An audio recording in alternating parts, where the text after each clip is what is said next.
Zettel für die lange Weg. 2 Flaschen Whisky für die Zeit. Und ich date gern habe, du bist dabei. Maria geht, fahrt mal weg, ist weit. Wann ich geh, ich werd dir fehlen, wann ich geh.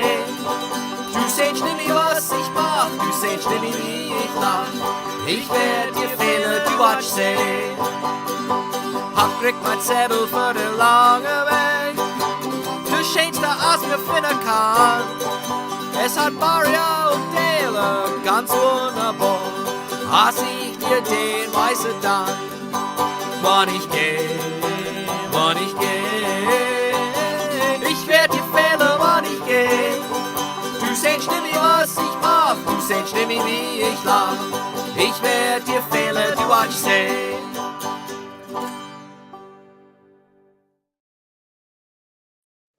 Well, gute Abend, liebe Leute, Doug aus Pennsylvania. It's wieder da mit ein anderer Stück von PA Dutch Live. Dear friends, it is so good to be back with you. Welcome to another month and another episode of PA Dutch Live. If this is the first time you're joining us, welcome, as we say in Pennsylvania. I'm so glad that you decided to take some time out of your busy schedules to sit down and learn about our beautiful culture and heritage and language and all the fun stuff that we do here every month at PA Dutch Live. If you are a member or a person that's been joining us every month since the beginning of this show, welcome back. Welcome zurück.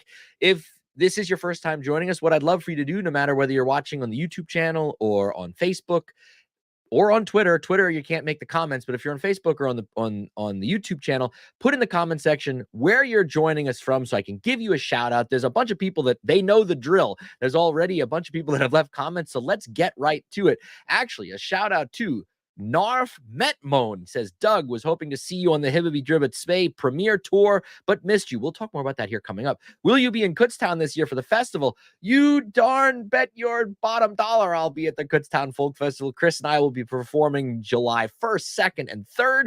And I'll have more information about that in a future episode when we really highlight the Kutztown Folk Festival. Our good friend Seth Mo, gute Dog Aliepa. Hello, everybody. Endlich da ist es Zeit für Pennsylvania Steig lebe ich. Von San Diego, we got the West Coast represented already. Salix von Ufa, good Obit from cold nocturnal Frankfurt am Main, where spring is yet to come. Burr. Well, thank you for staying up, Salix. It is late. I know that it's after midnight now in Germany. It's actually tomorrow, but I was just in Frankfurt not that long ago. Great to hear you joining us. Carol, our good friend, good evening from beautiful downtown Burnville. Carol, as a side note, keep an eye on your mailbox on Friday. There might be something coming your way. That's all I'm going to say. But thanks for joining us, Carol, as you do every month. Our good friend Norman Jung, my dear friend, it's so good to have you joining us again. Gute Maria aus Steinbach am Glan. We got the Hinterpfalz, the back part of the Pfalz, joining us tonight, staying up after midnight. I had the opportunity to spend some time with Norman while I was recently in Germany. So good to always see him and his lovely wife and lovely daughter. Our good friend Rachel is also joining us. You're part of the dinner table tonight in Fleetwood. Well, that is great. What's for dinner, Rachel? I want to know what we're eating if I'm joining you at the dinner table. And finally, Barry Knier, good morning from the Philippines. Oh my gosh, I'm a wanderer from Mannheim, a monoma. I was just in Mannheim last week. It hasn't changed, Barry. It hasn't changed. Or do you mean Mannheim, Pennsylvania? Because there's Mannheim, Germany. I was in Mannheim, Germany last week, but I haven't been to Mannheim, Pennsylvania in a little bit. I'm sure Mannheim, Pennsylvania hasn't changed much either. But anyway, Rachel, let us know. We're having hamburger barbecue. Hey, that sounds good, Rachel. That sounds good.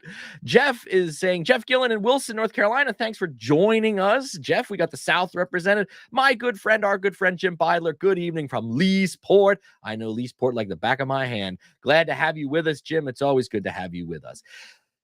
If you're still joining us and you haven't put that comment section there, let me know where you're joining us from. Please do that in the comment section down below. If this is your first time, Barry's saying that was Mannheim, Pennsylvania. Well, like I said, I'm pretty sure Mannheim, Pennsylvania probably hasn't changed that much either. Hey, our good friend Holly Lawton is joining us from the UK. Doug, looking forward to hearing all about the Muhlenbergs and Historic Trappe. Well, Holly, I'm glad that you stayed up late over there across the pond because you're in for a treat. Because when I bring on our guest, Lisa, she's going to tell us all about those two things that you are interested in learning about. Lenora Holt is joining us from Lakeland, Florida. Hello, Lenora. Good to see you again. BioT joins us almost every month. Hey, it's Todd in Tucson again. We got Arizona in the house. Becky LaBar, howdy from over the mountain in Franklin County. If you watched last month, that'll make sense to you because Becky was our guest from the historic Renfrew Museum and Park, where I hope all of you have summer plans to travel out there to beautiful Western Pennsylvania and check that out. And our dear friend Richard, hello from Deichstädel. I hope things are doing well there in Germantown, just north of Philadelphia. Great. Boy, we got a great crowd joining us tonight. Let's get to the business of the evening. We will be here in a very short time welcoming on our guest for this month, Lisa Minardi. She is the executive director at Historic Trappe. She'll be telling us all about this town of Trappe and the Muhlenberg family. Can't wait to dig into that. But first, a couple things for your calendars. Every month, I try to bring you some updates from things going on in the greater Pennsylvania Dutch community.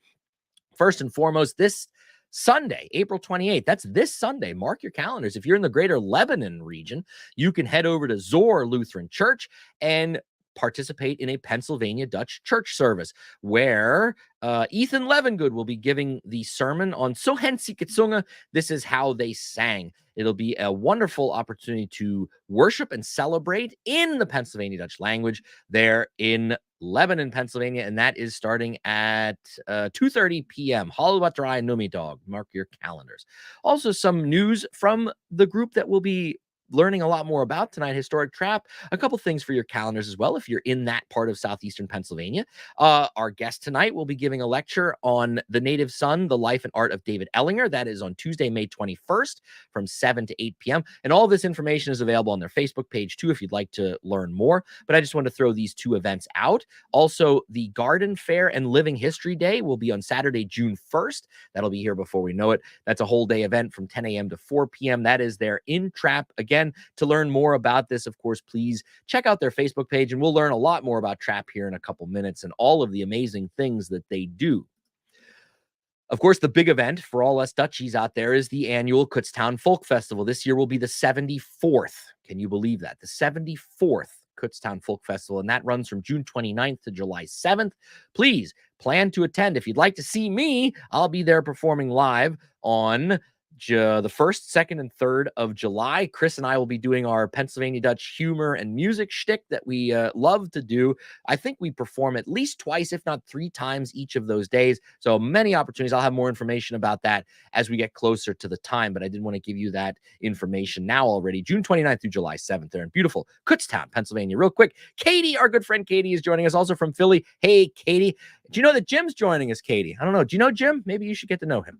And our next thing I want to talk just briefly about before we bring our guest on. For those of you that are, that follow our Facebook page and that follow me on Instagram, you'll know that I've been involved for a couple of years now with a project called Hibbibi Driva. So there's the newspaper Hibbibi Driva, which is a Pennsylvania Dutch language newspaper. We put out 2 editions a year.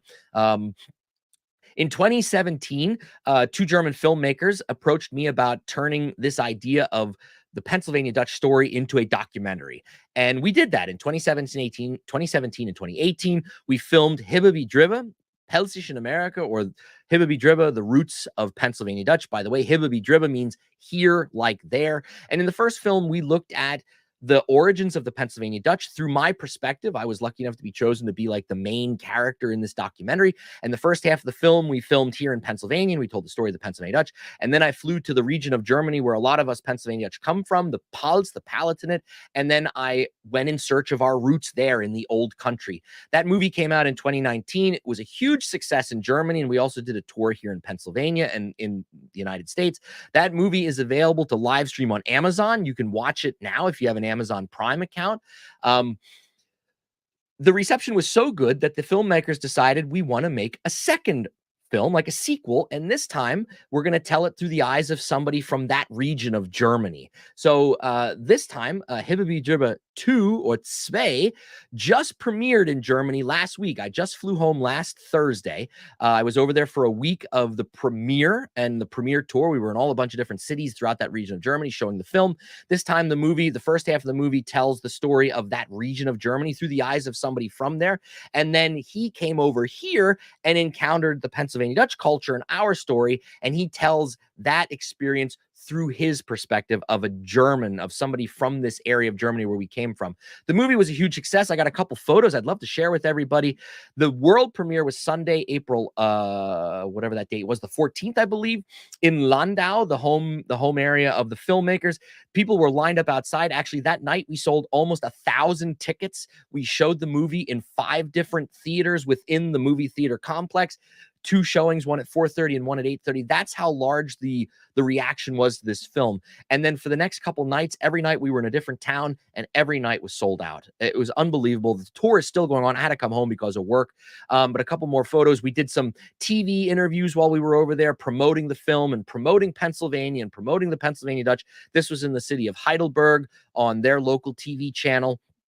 Another photo. This is, of course, me there on the left. The guy all the way on the right is the guy that is the main character in the second film. His name's Monchiel Beji. He's a Pennsylvania Dutchman. Well, he's an unofficial Pennsylvania Dutchman, but he is from that region of Germany, and he was the one that then we experienced Pennsylvania Dutch culture through his eyes. It's so great. Another photo. This was one of the evenings while we were over there. I think this was in Speyer, in the city of Speyer. At the end of every movie, we would get up, and the director and I and Monchi, we would do a Q&A with the audience. And I'm telling you, every time I had Germans coming up to me after the movie was over saying, I need to go to Pennsylvania. We want to see this with our own eyes. We want to meet these people. We want to experience Pennsylvania Dutch food. We want to experience Dutch culture. So a little movie can do these things. And we've built a bridge with the first film. And through the second film, we just strengthened that bridge way more. And we're so excited that this has continued. So just a little bit of an update. You can learn more about this whole experience if you follow along on the Instagram page or on Facebook, because I have a bunch of stuff posted there from while I was gone. The plan is, because I know this is probably a question that you're thinking, when are we going to get to see the movie in Pennsylvania? Great question. So at this point, we're planning, it's going to take a while to do an English subtitled version because the majority of the film is either in German or Pennsylvania Dutch. There is some English scenes, but the majority of the movie is actually in either German or Pennsylvania Dutch. So until we get an English subtitled version available, there's no real point in bringing the version that we have now to Pennsylvania because most people wouldn't be able to understand it. However, the plan is at this point that next summer, 2025, we will be doing a premiere tour here in the United States, of course, with stops in Kutztown and Lancaster. And the last time we did this, we were in Philadelphia, we were in New York City, we were in Washington, D.C. So there will be opportunities, of course, for you to see the film, but you're going to have to wait. My apologies. Just be a little patient. It's worth the wait. The film is really, really well done. We did all our own music for this one. There's an entire album that goes along with the film that tells the story as well through music. So it's worth the wait. Guys, you just got to wait a little bit more, but it's going to be worth it. Trust me. Every month I do a hee-haw style salute to some town in Pennsylvania or in Pennsylvania Dutch country, and I slipped up and clicked one slide ahead. Maybe you already saw it. I'm going to give the shout out again. Our salute this time is to the town. I had to do it given what our show is all about tonight. The town of Trappe in beautiful Montgomery County, Pennsylvania, founded in 1717. And this was the latest. Lisa might correct me, but the latest population number I could find was 3,509 citizens there in Trappe. A couple people join us. I want to give them some quick shout outs real quick. Jeff Marks, our good friend Jeff Marks, is joining us from Walberstädtel. For those of you who don't know that, that's Mount Etna, Pennsylvania, there in western Berks County. Our dear friend Erica is joining us from Bucks County. I got to see Erica at the Berks County for Sumling back on Easter Monday. What a wonderful surprise it was to see you, Erica, and actually get to give you a big hug. That was great. Cindy is joining us from Hellertown, Pennsylvania. David B is saying, hey, from San Diego. We got San Diego represented in the house twice tonight. That's great. All right. You didn't join this show just to listen to me babble. So it's time to bring on our guest. This month, we get to welcome Lisa Minardi, the executive director of Historic Trappe, Pennsylvania. And I'm going to bring her into the live stream real quick. I'm going to pull this out. I'm going to pull her in. Lisa, hello and welcome to PA Dutch Live. Hi, great to be here. It's so great to have you. We can't wait to hear the story that you have to tell. But I always start every month the same way with all of our guests. No matter what the answer is, I ask the question, Lisa, do you have any background or makeup being, what's your connection to Pennsylvania Dutch? Are you Pennsylvania Dutch? I am, in fact, although I didn't know it for a long time because I was busy researching everyone else's genealogies. But I do, through my maternal grandfather, have an immigrant ancestor from the 1740s to the Lehigh Valley who came over from Germany. And there's some fracture out there for my family as well that I'm pretty excited about. That's awesome. Can I ask what that last name was of that of that ancestor? Oh boy. Oh boy, I put you on the spot. I'm I wasn't sorry. prepared for that question. You're gonna have to come back to me. No, that's fine. That's fine. I loved your original answer that you were too busy doing other people's genealogy to do your own. That's a great response. It really was, yeah. But it's cool. I'm glad that you were able to make that discovery though, and find out that you actually do. This is part of your culture and your ethnic heritage background, and so forth. That's really great. So tell us a little bit about so your position at Trappe, and then we'll get into what Trappe is and the story behind it. But how did you come to get to the position that you're in today? Tell us a little bit about that real quick. Well, I've been involved in Trappe for 20 years, so half of my life, which is still amazes me because it's gone by in a blur. But I got involved as a student at Ursinus College. So I'm a local girl. I mean, I grew up in Montgomery County in the Trappe area. Got interested in Pennsylvania German stuff through the Peter Wentz farmstead, but had never heard about the Muhlenbergs or Trappe really, even though my middle school was in Trappe. I got my first internship as a college student was doing an exhibition of things from Ursinus College's museum, from their Pennsylvania German collection, the former Pennsylvania Folklife Society, and exhibiting those things in the Muhlenberg House in a partnership with the former Trappe Historical Society. So, there I am, like 19, 20 years old, first museum exhibition. And at the opening reception of that, I learned that Henry Muhlenberg's son's house, so the Frederick Muhlenberg, the Speaker of the House, that his house was going to be torn down to build a CVS, and that there was a little grassroots effort of local citizens to try to save that. So, of course, I jumped on board with the effort to save that. And so for a long time, I was really just focused on that, on the Speaker's House project and that kind of rescue mission. It's really more the past, since 2017, which was Trappe's 300th anniversary, that, I really started looking a lot more than broadly at all of the museum buildings, and then spearheaded a merger in 2020 to form what we call Historic Trappe today. Okay. You already mentioned this family name that we're going to be talking a lot about tonight, but for somebody joining the show that has no idea, if you can give the elevator pitch, who is the Muhlenberg family?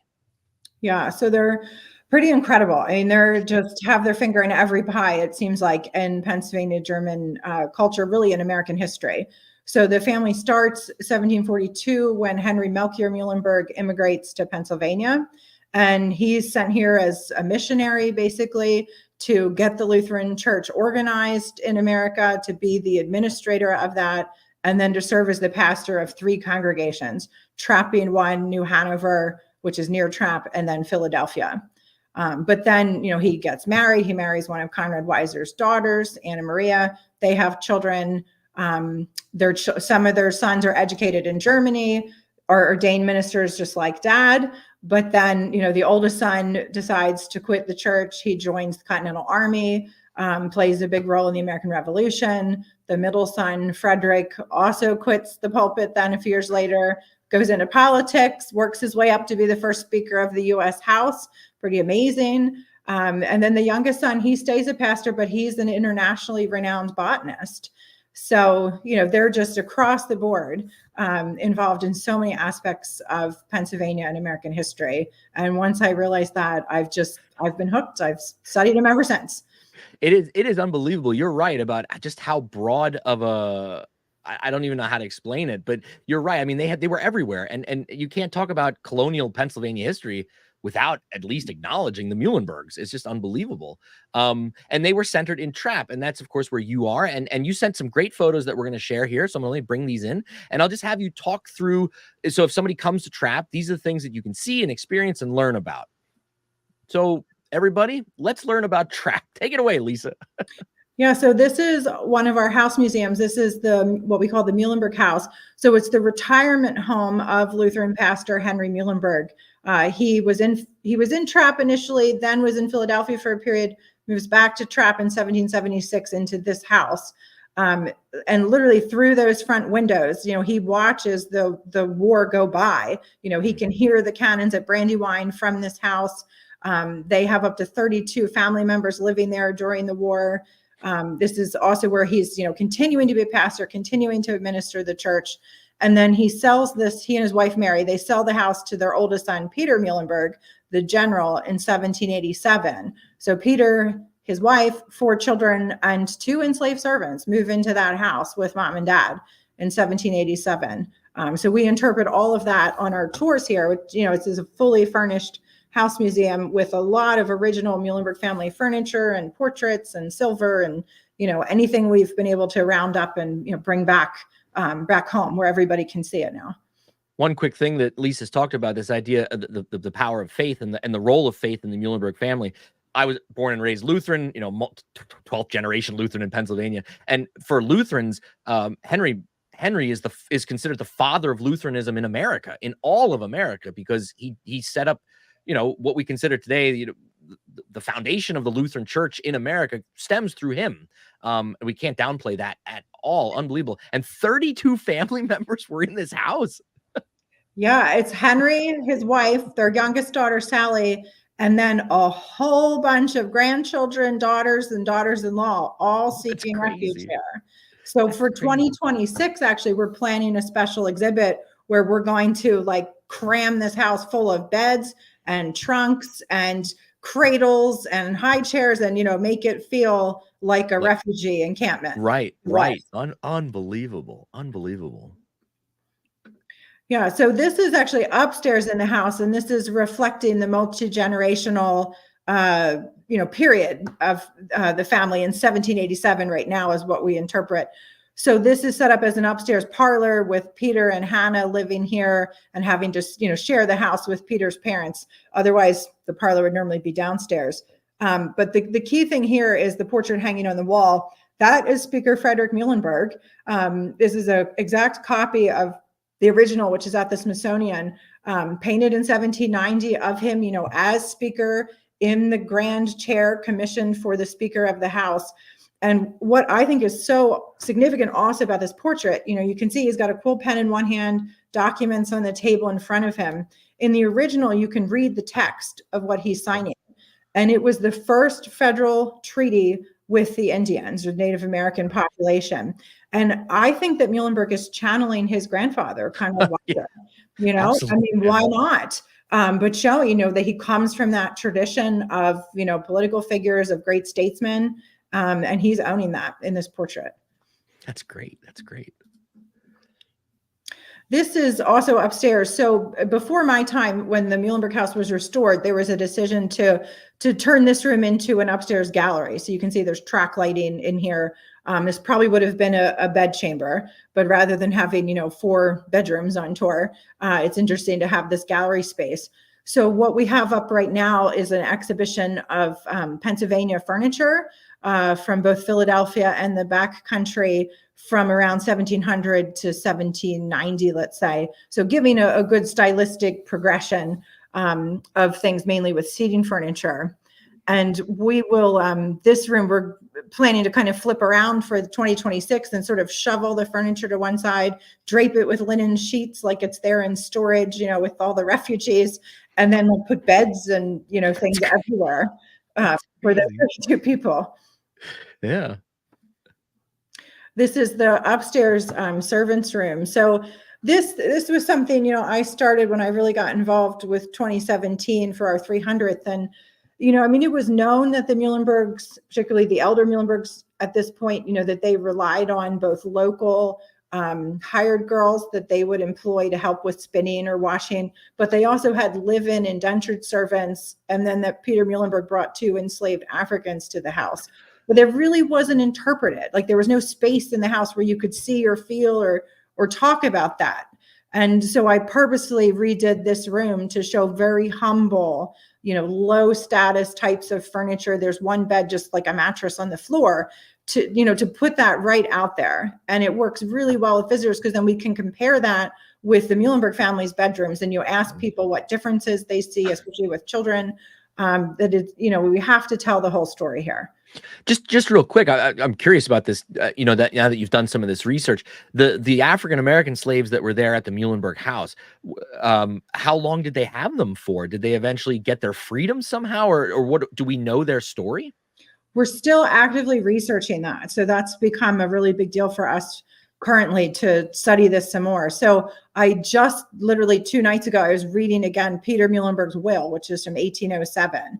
So we know in the 1780s, at least that early, if not before, when he's in Virginia, that he acquires several enslaved Africans, and that he brings them then to Pennsylvania with him. In 1807, in his will, he manumits a woman named Kitty.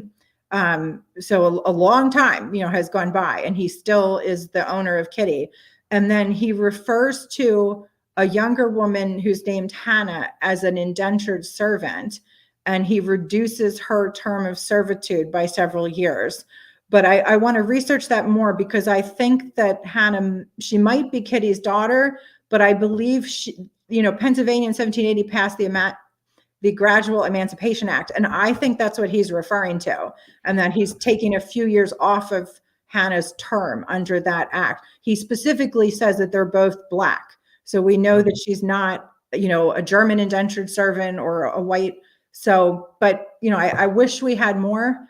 We know at one point there was an enslaved man in the household that was Peter's. And we also know that his brother Frederick had an enslaved manservant named Cato, who was sold in 1801 in Lancaster, died. It's crazy. A lot of we never think about these parts of the history. I mean, I think most Americans, of course, make the connection. If you're down south and you're touring a plantation, that's one thing. Yes, you're aware this was slavery. African American slavery was actually a part of our history. But I think all too often we forget that there, in colonial America, and even post-colonial America, once we're a country, that there was still African American slaves in Pennsylvania, north of that Mason-Dixon line. I applaud you guys for trying to tell that story, and hopefully you'll be able to research enough and find the answer. I can imagine that has to be a difficult task, given what little bit of information is out there probably about these people. Yeah, there's not a whole lot to go on, but at least thankfully we have Henry Muhlenberg's amazing journals. And another hat that I wear is I'm director of the Lutheran Archive Center in Philadelphia, which is where the original journals reside. And so there's the translation, which is how most people access them. But it's fantastic to have the originals that we can look up certain words if we have a question for the translation. But Henry does in his journals, talk about Peter, moving into the house, and he complains about many things, including wasteful wallpapering of certain rooms, and the tea parties that his daughter-in-law gives, and his grandson staying out late fishing. But he also documents even some like physical altercations between one of the German servant girls and the enslaved African woman, probably Kitty. And that they end up, to resolve the problem, which just keeps going on, they end up sending the German girl next door to Frederick's house to work and live there, to just separate these two women. That's a crazy story. Oh my gosh. Yeah. That's awesome. That's awesome. Okay, moving on. Yeah, so this is the dining room of the house, and we have this furnished as if Peter Muhlenberg is hosting a dinner party. We know that he entertained, as well as his brother Frederick, on just a huge scale. And we dig up oyster shells and all kinds of things in our archaeology field school all the time.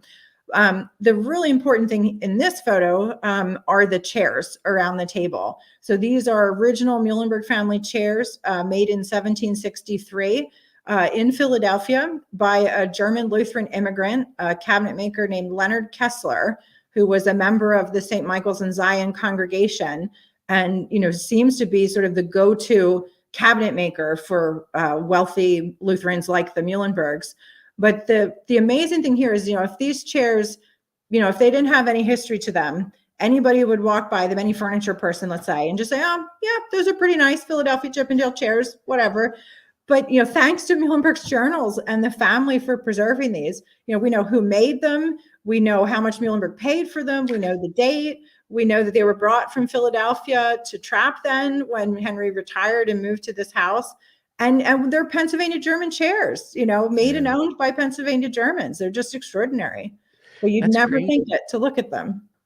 Just real quick, and I don't know, maybe I'm jumping ahead, but I do want to ask this since we're talking about that they have this collection.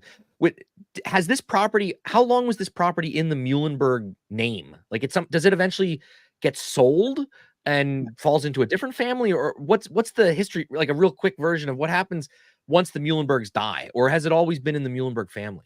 No, so this particular property, I mean, it's built by the Schrack family, who were the founding family of Trappe, also German immigrants, of course. But the Muhlenbergs buy it in 1776, really as we got to get out of Philadelphia.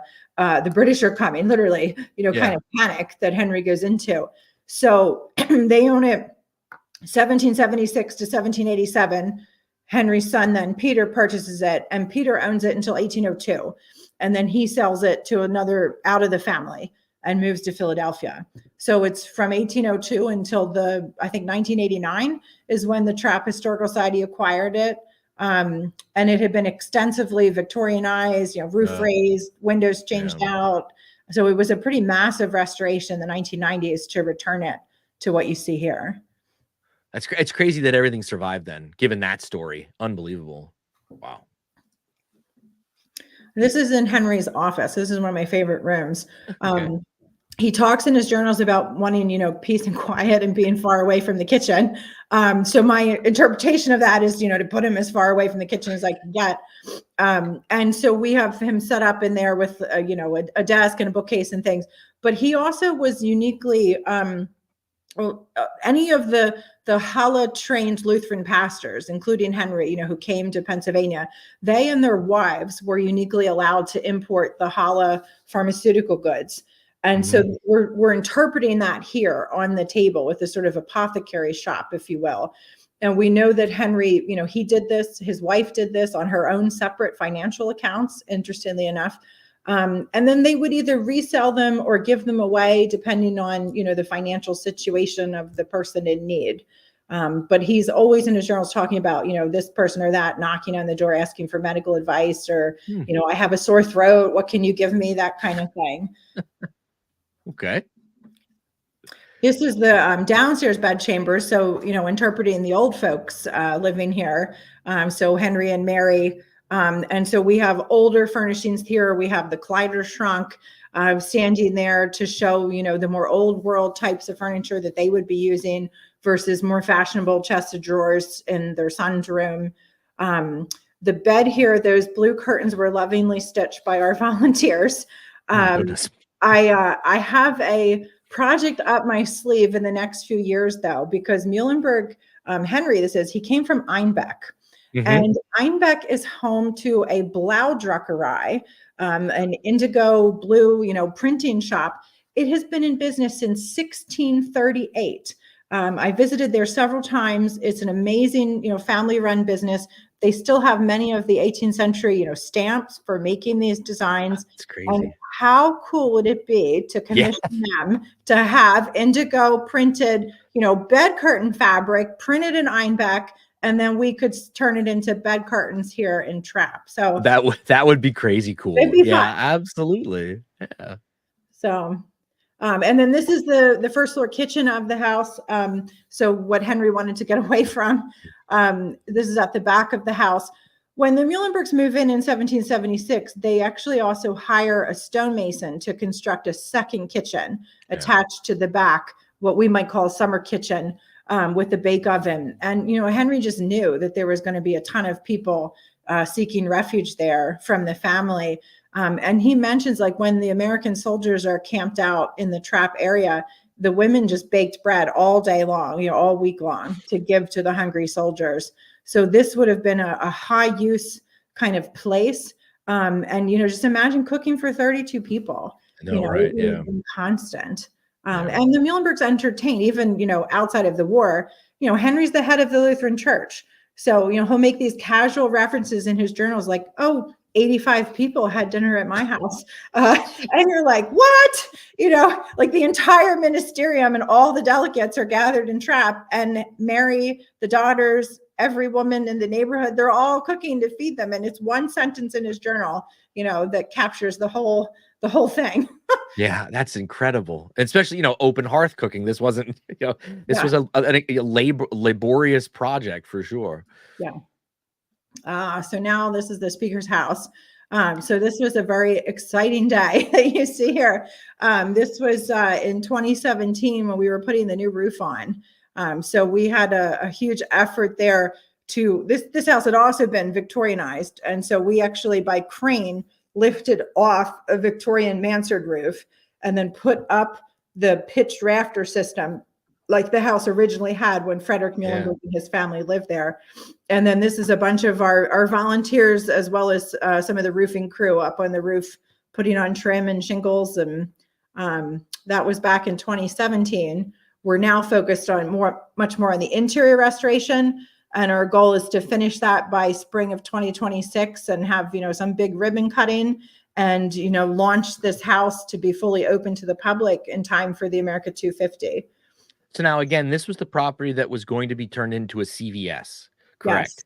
Can I ask really quickly, can you tell, how did you stop it from happening? Well, it was a long journey.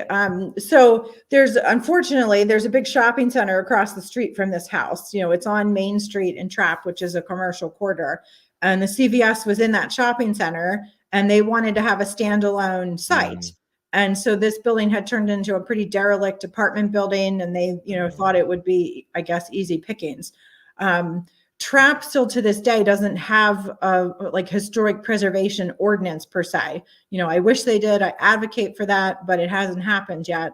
But what they do have is a village commercial ordinance, which says that a existing principal building within that village commercial zone should not be torn down. And so that was kind of the sticking point that, of course, this was an existing principal building and CVS was trying to get rid of it. So then, and I think they got as far as having an agreement of sale with the family who had it. But then the town was, not wanting to issue a demolition permit, of course. Then CVS was saying, well, look, we'll pay to relocate the historic part of the house, but let us knock down the rest then.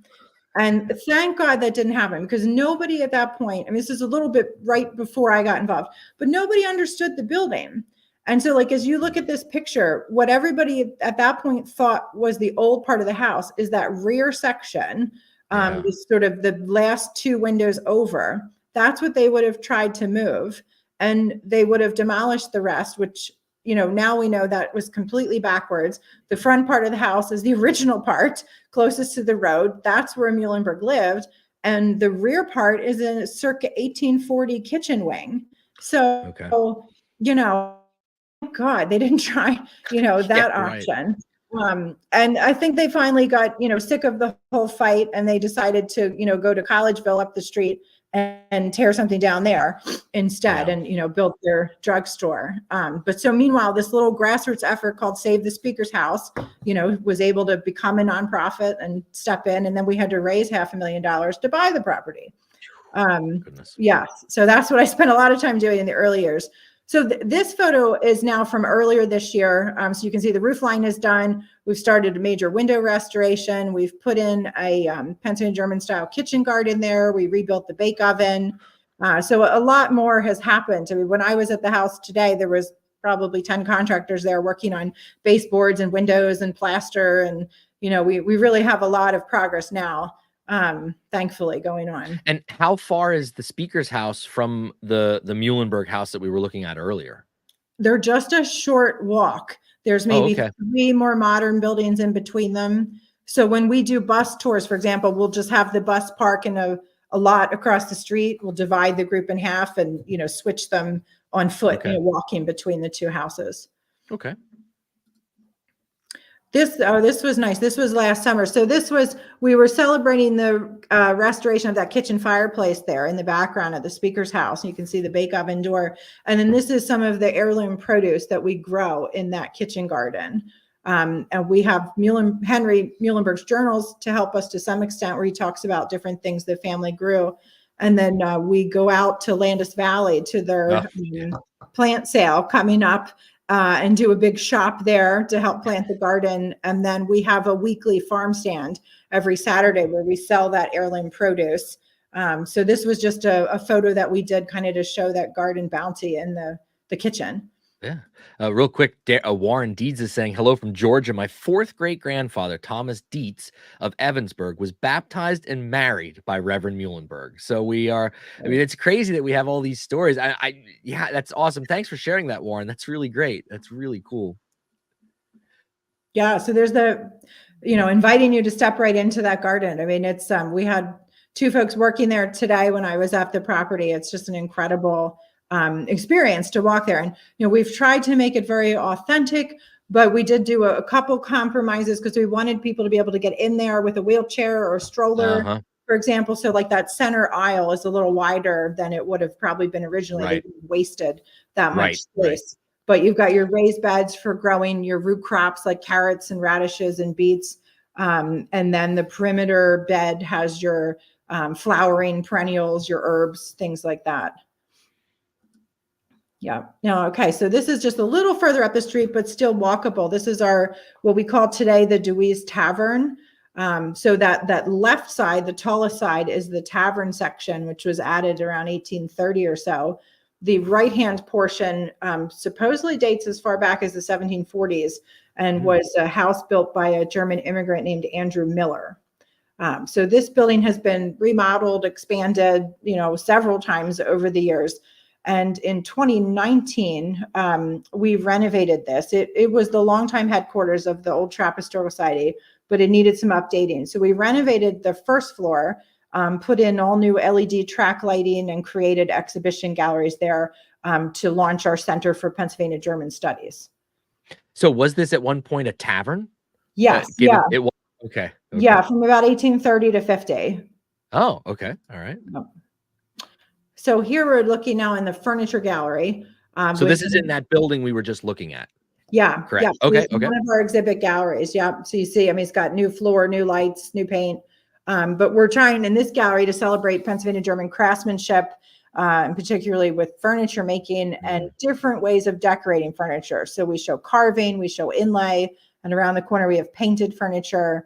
But I love giving tours here because people walk into this room and like you can see their jaws drop when they stand in front of like that big desk and bookcase, which was made in downtown Lancaster, probably by an immigrant craftsman. It's carved to beat the band. And I mean, you could hold that against a Philadelphia piece any day. It's really extraordinary.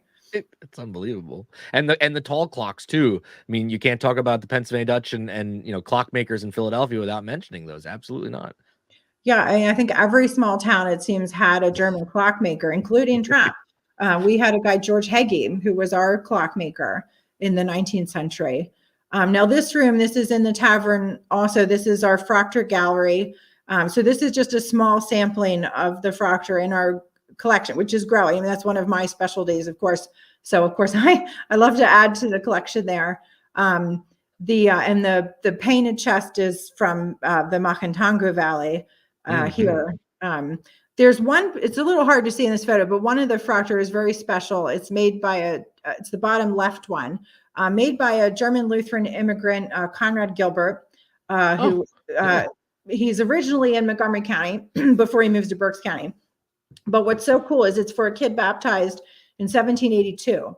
And I was shown this piece. I could tell it was Gilbert right away, but the handwriting for all the baptismal information, I knew it wasn't Gilbert's, but it felt so familiar. And I kept looking, thinking, well, who is this? And then the light bulb went on. It was Henry Muhlenberg's own handwriting. He filled out the whole certificate. And so when I realized that, I went rushing to the journals and looked up, for the date this kid was baptized, what was Henry doing? And the day before, he was picked up and trapped by a wagon. I mean, Muhlenberg is old at this point, 1782. He only has a few years left. And he's taken by wagon to New Hanover so that he could baptize 8 children the next day. And so this certificate, the family must have had it pre-made by the artist, and they stuck it in the pastor's hands and said, here, would you please fill this out for us? So it was just this magic moment of putting that piece of paper in Henry's hands that did it. And then it survives today. What a great story. Oh my, and Yeah. it's home. You know, it's where it belongs, right? Yep. Yeah, that's a crazy story. I Yeah. can imagine how big the smile on your face was Oh, when you made that connection. I could, it was the spelling. He wrote New Hanover with the double N in the German way. And I stared at it and I had that moment of like, oh my God, this is Henry's handwriting. And I couldn't run fast enough to my bookshelf to pull his journal off and see what he was doing that day. It was pretty incredible. That's great. That's great.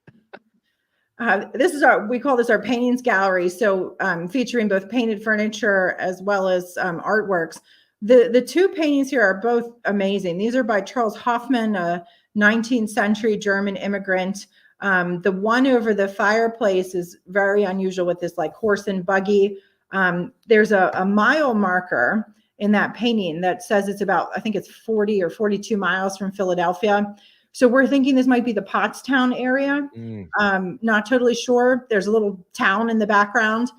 Hoffman is known as one of the so-called Berks County almshouse painters, but before he gets to Berks County, he makes his way through Montgomery. So, makes sense he would hit Pottstown. The other painting is of the Montgomery County almshouse, which Hoffman did paint, before he gets to Berks County. It's one of only two known of Montgomery counties, and most of the buildings in that painting still stand, and they're just a few miles outside of Trappe. A lot of locals are familiar with it. It's kind of known as like the geriatric center or the county home, even to this day. It's privately owned now, but it's still a retirement facility. And then beneath that is a drop dead fabulous painted chest, Berks County, one of these black unicorn chests. This one, it took me a while to decipher the original owner's name. It's on the lid. The paint's a little bit worn, but it was made for a Katerina Zumbro, 1784, Berks County. And I found her tombstone. And it was interesting because apparently her maiden name was significant enough. I mean, it literally says Eine geborene Zumbro on her tombstone, which you don't often see that. So that's a different name for sure. Yeah. Yeah, it took a while to figure it out. I believe you. I believe you. Yeah. So, okay. So now this is our changing exhibit gallery. So every year we do a new special exhibition. So this year it's called Native Son, and it's focusing on David Ellinger, who is a Trappe. He's born in Philly, but really raised in Trappe on his grandparents' farm.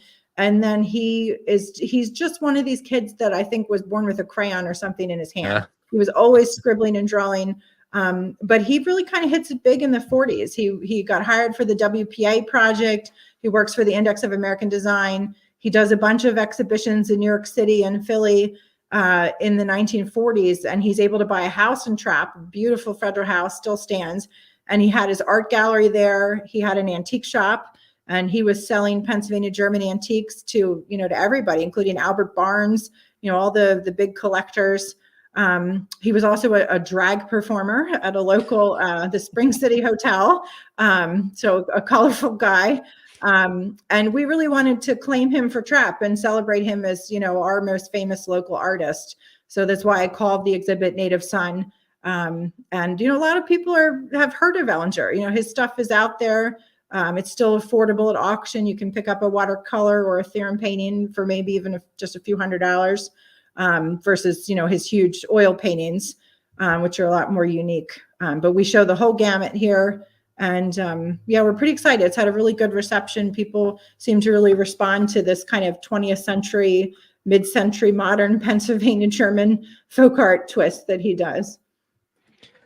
Everybody, we just kind of scratched the surface tonight of Trappe and the story of the Muhlenbergs, but I hope it at least, made you think a little bit and say, hey, man, this is something I want to check out. If you want to learn more about Historic Trappe, check out their website, of course, historictrappe.org.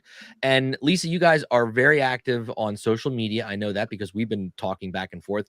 Instagram, Facebook, all the normal social media outlets you guys are at. And as I mentioned at the beginning of the show, you have events coming up, and it sounds like, and you can please elaborate, that you guys are constantly doing stuff throughout the year. Can you talk a little bit about that? And also, I have a quick question too. Is this an organization, like, how do you guys survive? Where's your funding come from? Yeah, well, that's my main job, right? Is fundraising as the director. So we do grant writing. We have, museum admission, museum gift shop revenue. We just So had the Commonwealth of Pennsylvania isn't involved really at all, like the museum, none of that stuff. It's a privately owned organization. Yeah, we're private 501c3 with 4 historic sites to maintain. So there's a lot on our plates, with all these buildings and restoration projects. But a lot of it, most of our fundraising is through donations, through our membership dues, through special events. We have all kinds of fundraisers, big and small, throughout the year. Next weekend, May 4th, we have a special thing where we're selling tickets for a private guided tour of the Daniel Heister House in Sumneytown, Pennsylvania, which happens also to be my house, where I'm sitting right now. So that's an opportunity, to see a great Pennsylvania German house and have the proceeds benefit Historic Trappe. We have, garden fair coming up. We have an event called Dinner on Main, where we shut down Main Street, have a huge, 200 plus person dinner table with local restaurants up the street, and it's literally in front of the Muhlenberg houses. So during like cocktail hour, you can wander around and tour the garden and get tours of the houses. It's really awesome. A fun event. We have a tavern night program in September, and then we partner with other regional organizations, the Schweinfeder Library, the Mennonite Heritage Center, the Goschenhappen Historians, and we do this Pennsylvania German Christmas weekend with markets and tours. That's very special. As Richard, our good friend, just said, Historic Trappe has amazing gift shops and books. Should not be missed at Christmas time. Thank you, Richard. Yeah. We've had, Lisa, you probably don't know this, but I've had previous episodes where all of the places you just talked about have been guests on the show. We've had the Peter Wentz Homestead. We've had the Goschenhappens. We've had the Schwenkfelders. And I'm glad that we finally were able to get you guys on as well to tell that story, the Trappe story. And it is truly amazing, people. You don't have to travel far. There's this tight radius of awesome places to check out in Bucks and Montgomery and Berks County and all of the other Pennsylvania Dutch counties. So I don't want to shut anybody out, but really there's some awesome places to check out that, you can learn so much about our history and about our culture. And, particularly when we look at Trappe, then, all of that plus the importance of this family and how important this family played a role in the beginnings of America and setting a foundation for our country moving forward. I don't think we can talk about that without mentioning the Muhlenbergs as well. So, Lisa, I just think it's so fascinating what you guys are doing, and I'm so glad that you're doing the work that you're doing.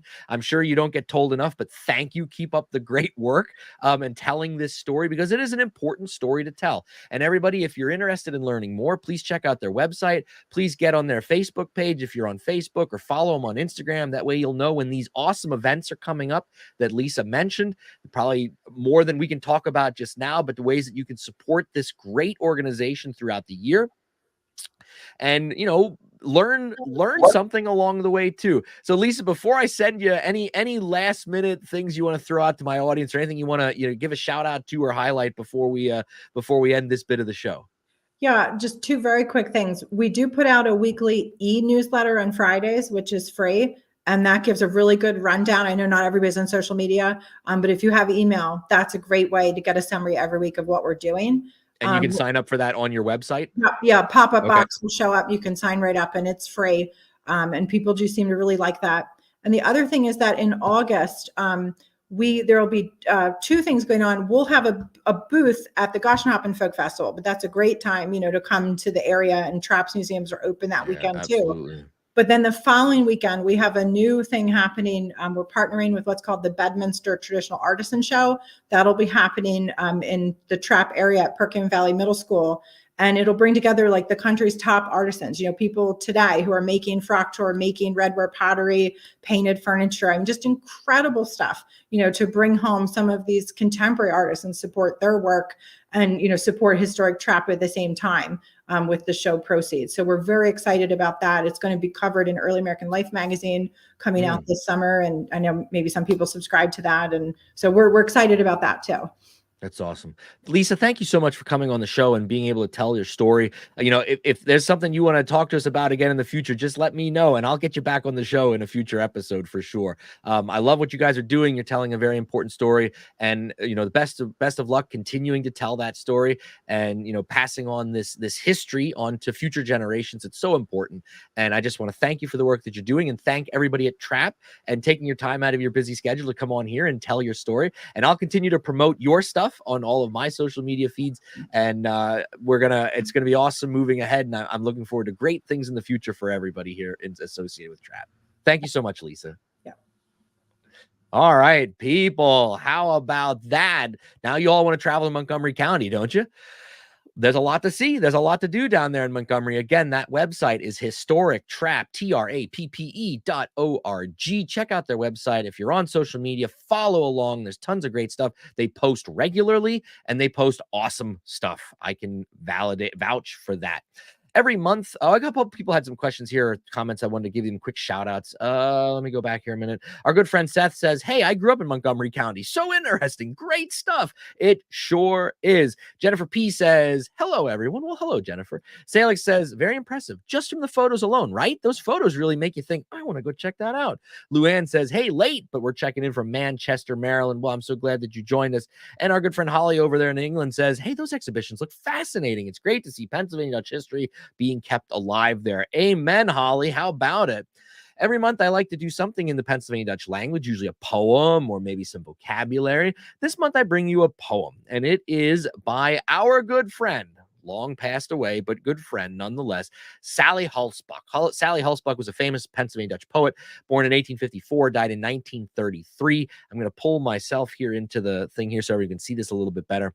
So it is spring. It's April, and I've always liked Sally's work. Sally wrote some really, really great poetry, and this is an excerpt from one of his poems called the Amschel.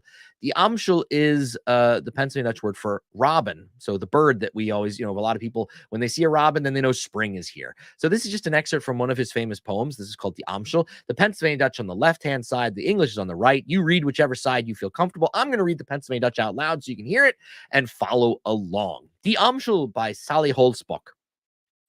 Groß willkommen, my friend, was bin ich so froh.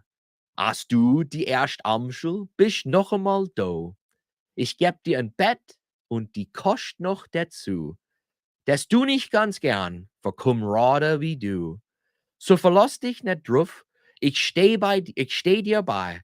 My Shire is good and warm. Komm rein. It's just a sweet little excerpt from this. The poem's much, much longer, but this is the introductory set of verses. I just wanted to share that with you guys because he was top notch, Sally Hulsbuck. And a lot of his stuff still exists. It's been republished in other publications. So if you're into Pennsylvania Dutch poetry, you can find his stuff out there for sure. Every month, I also like to bring you a Pennsylvania Dutch song. And this month, we're going to turn to a good friend of mine, Erich Mace. So this is a crazy story. Erich and his wife, Erin, now live in that region of Germany that I just was visiting over there in the Palatinate, the Pfalz region of Germany. But they are not Germans. They are good Pennsylvania Dutchman. Erich actually was in the same high school that I went to, Schuylkill Valley High School in Leesport, Pennsylvania. He graduated, I think, 2 years under me. So we were in school at the same time. We knew each other. It's a small school. But since then, his job and his work has taken him to that region of Germany. He's a good Pennsylvania Dutch boy. So it was very easy for him to learn the dialect that's spoken over there. And he and his wife and their children now live over there with his work. And they're actively helping to tell the story of the Pennsylvania Dutch in Germany. And they do some music as well. And I want to highlight one of the songs that they have performed while in Germany. Let me click some things here. So the song, and maybe some of you will know it, is called Schlof, Bobbeli, Schlof. It's a typical traditional bedtime song for little kids. Sleep, baby, sleep. So I'm going to pull myself out here and we're going to listen to these guys perform this beautiful, beautiful song.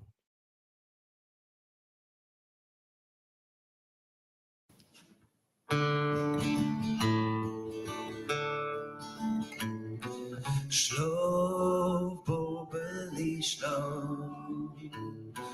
The Donny die Show.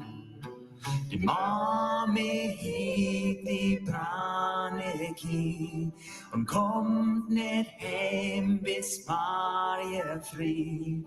Schlof, Bobbeli, schlof. Schlof, Bobbeli, schlof. Der Daddy hielt die Schau. Der Mami hielt die Lämmer. Da schluft das Bobbeli noch länger. Schlof, Bobbeli, schlof. Schlof, Bobbeli, schlof. Der Daddy hielt die Schau. Die Mami kochte stets und Knepp.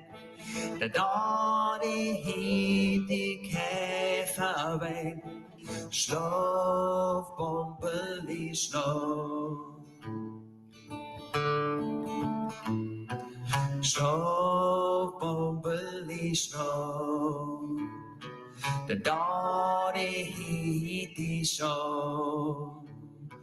Die Mami melkt die Dreckigkeit. Sie steht im Mist bis an die Knie. Schlof, Bobbeli, schlof. Schlof, Bobbeli, schlof. Der Daddy hielt die Schau. Die Mami schüttelten Barmelein, es fallte von den Tramelein. Schlof, Bobbeli, schlof. Schlof, Bobbeli, schlof. Die Sterne sind die Schau. Sie hängen so hoch im Himmel, dat im Mond fliegt eine so sachtig fad. Schlof, Bobbeli, schlof. Tram, Bobbeli, tram.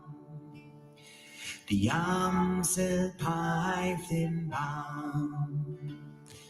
Die Sterne, die Amsel und die Schof, sie hiede dich im Sies im Schlof. Tram, Bobbeli, tram.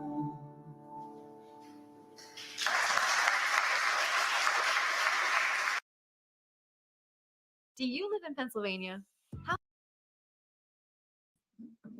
Well, there we go, my dear friends. How about a little Schlof, Bobbeli, Schlof? They are great people there. I got to see them at the premiere of the movie in Landau. It was so good to see them again.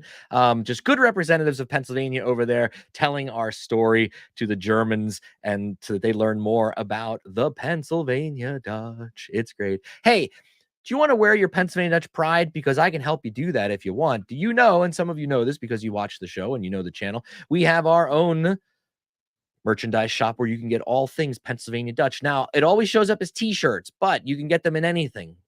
Hoodies, t-shirts, magnets, stickers. I got a bunch of magnets in my fridge that have this stuff. We have some brand new designs coming here in the summer, but right now we still have all of the designs that we've had before. You can get your Elbedrich shirt there on the left or your Schnickelfritz shirt there on the right. And again, it doesn't have to be shirts. Here are some people wearing our stuff out and about in the wild. And I would just like to thank those people for giving me that shout out and saying, hey, I got your shirt on somewhere. So check out our website if you'd like to get your own Pennsylvania Dutch themed merch. It is zazzle.com/PA Dutch stuff.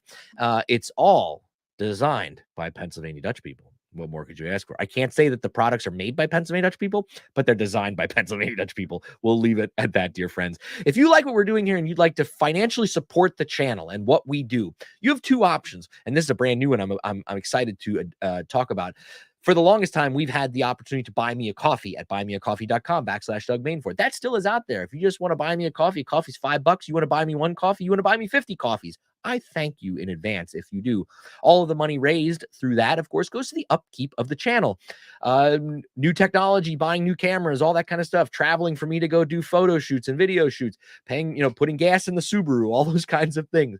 So you can buy me a coffee at buymeacoffee.com/Doug Mainford. But recently, I also created a Patreon account. If you're not familiar with Patreon, Patreon is a service where you can sign up and financially support us on a monthly basis. If you don't want to keep buying me coffees, but you love what we're doing here and you'd like to say, you know what, I'll give Doug $1 a month every month, you can sign up to do that. That's right, as low as $1 a month. You can also go higher if you want. So you can become a patron on our Patreon. Just go to Patreon.com/PADutch101, where you're able to sign up if that's something you want to do. And if you don't want to financially support me, that's perfectly all right too. We will keep the great Pennsylvania Dutch content coming, whether people are buying me coffees or not. But I do appreciate anybody that has supported us in the past and will in the future. I'd like to give a quick shout out. Dave Smith, Alan Moyer, Seth Moak, Norman Young, Kyan Janukowski. I'm sorry, Kyan, if I said your name wrong. They have recently financially supported us in our endeavors, and I thank them. Gross dunk. You can join that list of names that I give a shout out to every month by either buying me a coffee or becoming a patron on Patreon. Mark your calendars, dear friends. We're coming to the end of another month's episode, and let's think about moving ahead to next month. In May, mark your calendars. May 15th, 2024 at 6 p.m. will be our next edition of PA Dutch Live. We will be welcoming back our dear friend, Candace Perry. Candace works at the Schwenkfelders. When we had our episode about the Schwenkfelders, she was the guest. Well, she reached out and said, Doug, I got an awesome topic I want to tell your audience all about. And I said, Candace, the month is yours. So she'll be joining us in May to talk about, and I'm going to leave this kind of like, you got to watch to find out, acting in Pennsylvania Dutch. What? Oh, it's going to be crazy stories that she's going to be sharing with us, stuff that you probably have no idea happened in history. Those are always the best, right? So mark your calendars and please think about joining us on Wednesday, May 15th, 2024 at 6 p.m. It'll be here before you know it, people. It'll be here before you know it. In the meantime, dear friends, as I say at the end of every episode and every month, thank you for joining us. Thank you for taking your time out of your busy schedules to learn a little bit about the Pennsylvania Dutch or to share our culture and history with each other, for an opportunity for you to reconnect or connect with your culture and language and, what your great-grandparents did or how your great-grandparents lived or great-great-great-great-great-grandparents. Maybe they were baptized by the Muhlenbergs, just like we had Warren here tonight. Thank you again, everyone, for taking your time out. We will see you next month. In the meantime, please follow along on Facebook, on Instagram, and the YouTube channel. Share all the good things we're doing here with your friends so that they can learn all about the great stuff that we're doing as well and learn more about our rich heritage, our important culture, and our beautiful language, Pennsylvania Dutch. Till next time, dear friends, Max gut and Schwetz Deutsch. And you know what? I'm going to say it one more time. Max gut. Mag's gut zu dir, mag's gut zu dir, mag's gut zu dir für now. Unsere Zeit ist all und so es ist, mag's gut für now. Hoff wieder mit dir zu sein, hoff du bringst zurück ein Freund. Mag's gut zu dir, mag's gut zu dir, mag's gut zu dir für now. Unsere Zeit ist all und so es ist, mag's gut für now. Hoff wieder mit dir zu sein, hoff du bringst zurück ein Freund. Und so mag's gut, lieber Freund, mag's gut.